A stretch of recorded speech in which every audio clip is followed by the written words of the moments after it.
За Joe Dispenza-гаас бус. Joe Dispenza за тэгээд нэг юм хөөрхөн бас нэг юм сүнслэг 2 3 залуу байдаг.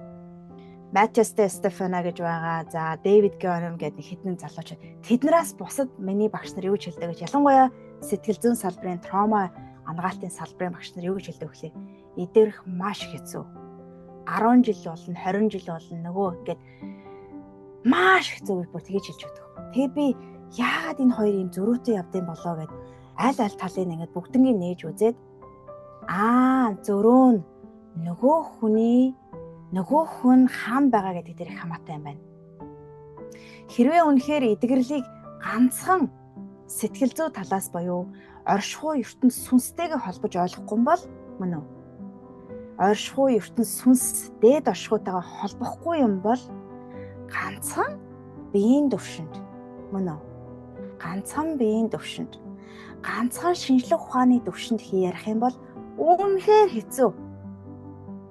Сэтгэл хөдлөлийн төвшөнд ярих юм л хэцүү. Тэ? Гэтэл квант оршихуйн төвшөнд, сүнслэг ухааны төвшөнд бүр ингээд 7 8 5 9 хэмжээсийн ертөнц ингээд яриад том зургаар нь харах юм бол хүн үнэхээр чадамжтай юм байна гэдгийг том зургаас нь харчих юм бол энэ холболтууд нь орж ирээд зүүдээр хүртэл эдгэрэл явагдчихдаг.